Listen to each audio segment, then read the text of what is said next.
So you can use any methodology to make this thing happen, this holdout thing. But if you're using this pre-multiplication kind of thing, so there is no need of the stencils. And if you need stencils, you have to do a separate thing. That is, if I have this one, and if I have the stencils right here and put it right here, you can see this is something different and this is something different. So this is totally different, right? So this is not actually happening. So why so? If you're using stencils, you need to invert this thing, because of stencils has a tendency to invert the alpha.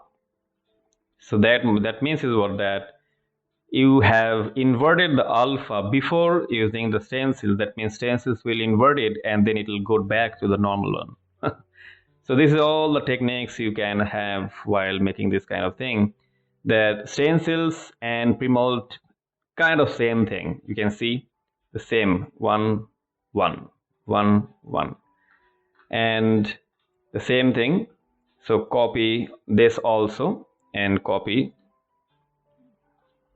and put it here, here, and we have to put it right here. So you can see here, and yep, you can see here, and this one is same thing. But if I press D key, you can see this is also something different. So this is how you can use the stencils or this copy and Premult to make this thing happen. All right.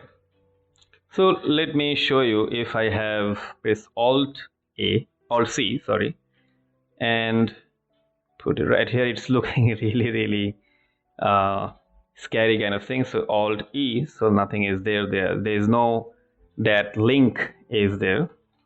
Now suppose I can delete these things, so I can put it here, and I can delete these things, this one, this, and this.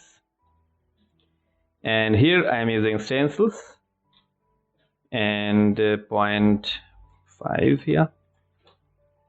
Okay, and here I'm using not stencils at all, normal simple copy alpha kind of thing. And I can see we have to have also this 0.5, double click, 0.5. Okay, so now here you can see this is this one, and this is going to be 2. So I don't need any second one, so 2, and this is going to be 1. So if I come here and make this wipe, you can see merge 16 and 31, and I can see the changes, that how many changes I have got here. So you can see there is no change, a very subtle change. If I zoom it here, now another, we have a black area, a halo kind of thing. Here I don't have that black thing. So that means 31 is winner here, black one is not. So 31 means, I guess, this is 31, you can see. So 31 has, if you're using the stencils, you'll be having a fantastic looking edge we are seeing here. So that means is what, that we are going to use this one, this stencils kind of thing, so I can easily delete it, so that I can have all the necessary thing right here. And all right, you can put it right here. So this is also very you should understand these things, that how this operation, because of, I can tell you one thing, this compositing is visual math, and that's all. Okay, so this is, we have to organize everything properly, otherwise you will be lost. Okay, so I can put it right here, I can put it here. Yep. And of course you have to have some gap so that you can see this thing properly from a far vision.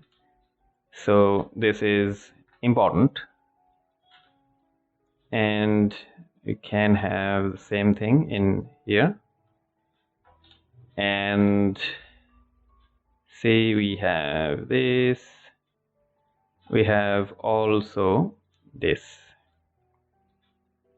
Now this is going to be looking much more nicer. You can see everything is very in a gap to understand, to debug something if you need to, because of you have all the changes in the final time.